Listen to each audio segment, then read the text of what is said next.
Each year, the federal government of Canada requires several billion dollars to finance government upkeep and projects. A large portion of that money is acquired through taxes, but not all.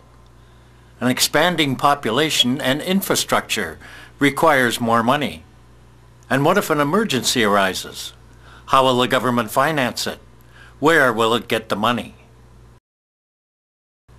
Canada has its own bank, the Bank of Canada, but it accounts for only some 5% of the government's needed funding beyond that provided by tax revenues. Where do we get the rest of the money? And what are the consequences? The private banking system creates the rest, 95% as debt and at substantial interest.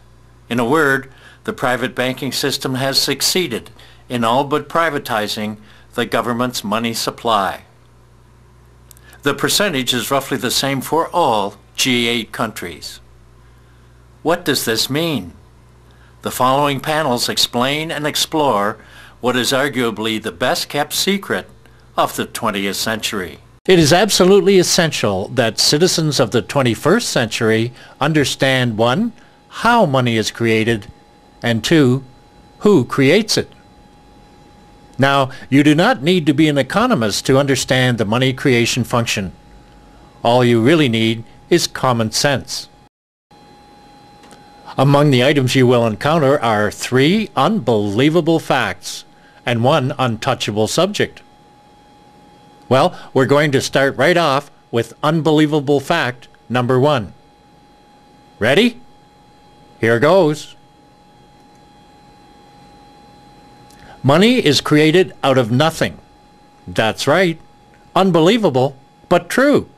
It is a myth to believe that it is based on gold. More precisely, money is based on a faith in the credit of a nation. That is, if I give you a $20 bill, you will likely accept it based on the belief, or faith, that you can use it elsewhere. Got it? Ready to continue? There are 2 ways money can be created out of nothing. 1, by a nation-state's central bank. In Canada, that's the Bank of Canada. 2, by the private banking system. Question: how do private banks create money out of nothing? Answer: well, unbelievable fact number 2, coming right up. A private bank agrees to loan you $30,000, let's say for a new truck. The loan officer instructs a teller to type $30,000 into your bank account.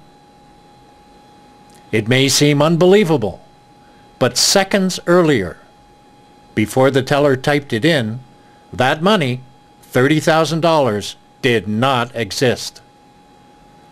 Myth: somehow the money is based on deposits already in the bank. Not true. It was created out of nothing. Now that's hard to believe.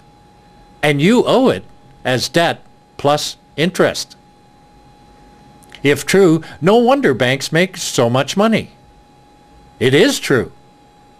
Don't you wish you could create money out of nothing? Time to move on. Don't forget, there are 2 ways to create money: through a nation-state's central bank, or, as we have seen, through the private banking system. Now, you, I, and corporations, well, we don't have a choice. We have to borrow from the private banking system. But governments have a choice. Governments may choose their central bank to create all but interest-free money at the federal level. The central bank may offer lower levels of government funding at rates well below private bank rates. That's choice number 1.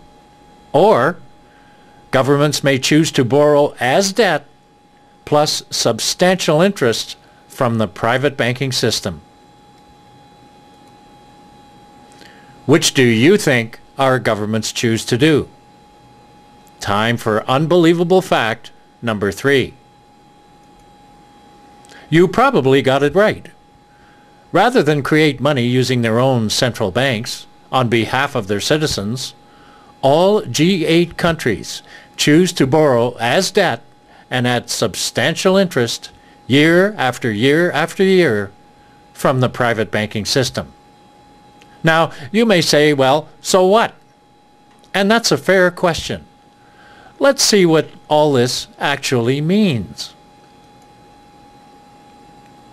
In Canada, the public debt interest, as you can see in the pie, which will be enlarged in the next frame, is the largest federal expenditure.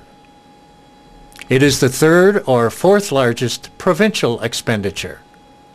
This so-called public debt, owed to the private banking system substantially, is choking the very life out of our economies.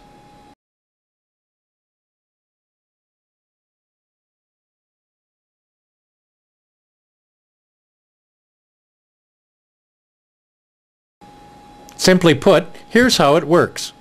Our government makes this choice on behalf of the private banking system, and we pay for it through our taxes.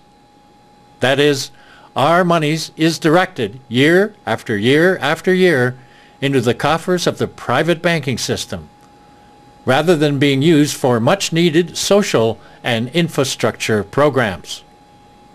So now we approach our untouchable subject. This discussion of what constitutes the debt and the deficit, that is, monies owed primarily to the private banking system, is off limits. You will find scant reference to it anywhere in the media or in political commentary. It is untouchable. Economic textbooks prior to 1991 contain this information. Most of those published since do not.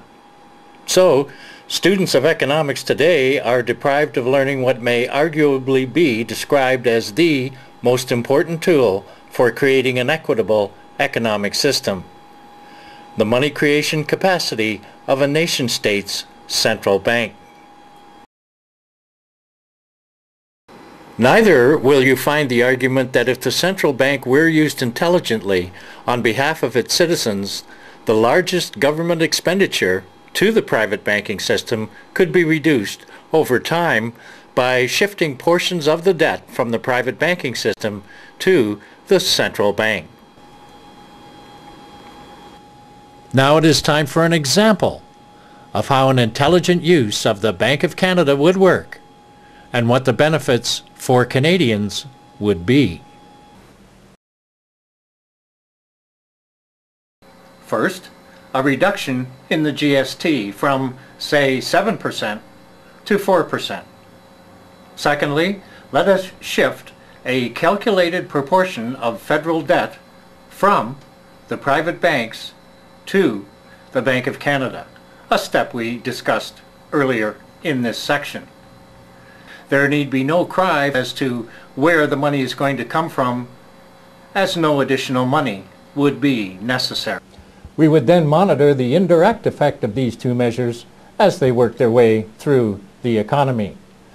A lower end cost of consumers' goods to the public by the reduction of the GST and a reduced interest expenditure by the government would certainly perk up the economy, so leading to further income for the Treasury. As this occurs, we could then move on to eliminating the remaining 3% GST. There is nothing complicated or confusing about this example. Moreover, it is an example which could act as a prototype for use in any area of our economy. In each case, with a calculated shift of federal debt from the private banking system to the central bank to offset somewhat, or even entirely, depending on negotiations between the various levels of government, the low interest costs of the projects being considered.